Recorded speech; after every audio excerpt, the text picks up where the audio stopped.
In today's video, we're going to talk about my philosophy on how to train your core to be strong for boxing. We're going to talk about the classic high volume work, and we're going to talk about what I think is the optimal path to success so that you can have the strongest, most solid core and the best armor when you fight.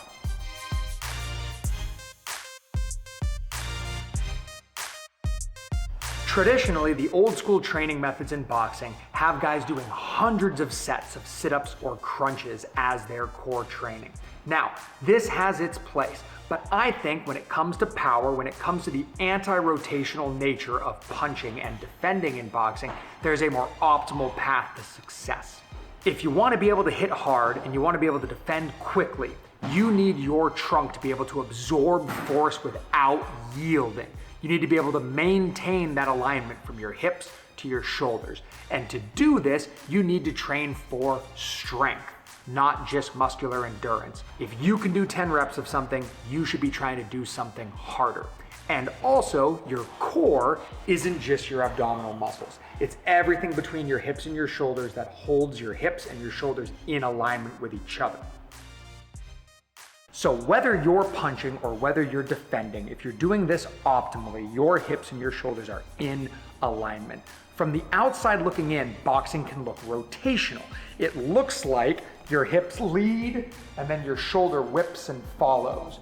But in reality, your hips and your shoulders are together and your arm whips and follows. But if I do this correctly, I need to be able to brace. For as much force as I can deliver through my arm and my shoulders, I must be able to transfer from my hips through my core. So our three best exercises to help us accomplish this are going to be the ab wheel, the Paloff press, and our dumbbell side bends. Because the core isn't just your abdominal muscles, it's everything from your shoulders to your hips. First, we have our ab wheel. I think the ab wheel is one of the most modular, transportable, easily adjustable ways for you to train your core. And it doesn't just train your abs, it trains everything. It trains your low back, it trains your obliques, it trains your lats, your hip flexors, your serratus muscles, everything. I love the ab wheel. When you start, do it from your knees, but the goal is to build your range of motion and build your repetitions so that eventually you can do it from your feet. I know I had to be able to do 3 sets of 40 from my knees, full range of motion, before I could even do 1 from my toes. But there are transitionary exercises that you can do, such as elevating your hands or using a band to help pull you back. Our next exercise is our Paloff press. Once again, with this, it is anti-rotational and is training everything around that Adonis belt that loops your torso and helps you brace. So when I'm doing my Paloff press, I'm setting myself low and strong, and I'm slowly extending those arms away from my body, creating a long lever, giving me lots of resistance that I will fight against to keep everything, hips and shoulders, in alignment, just like when I'm throwing a punch. The final of our 3 core training exercises here is going to be our dumbbell side bends. Dumbbell side bends more directly target the obliques, and I think that the obliques are an undersold muscle when it comes to bracing through the trunk, and they also act as armor, which make me feel solid and strong if somebody's in there trying to work my body.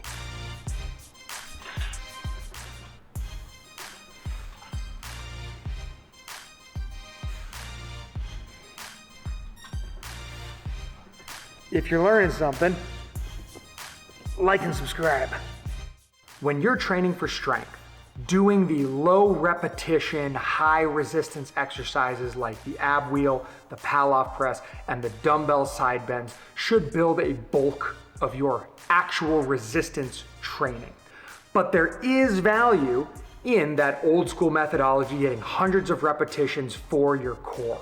So I think the best way to do this is with your sport-specific work, shadow boxing, throwing nice and hard, all right, generating power and holding strong form and structure and technique when you're punching, and also the resistance you get from hitting the bag. If you're looking for some supplemental work to be done here, I'm a huge fan of chopping wood or using the hammer and tire. As you catch the hammer and rotate it, this forces you to hold yourself in position against a wide degree of resistances, pulling you off center line.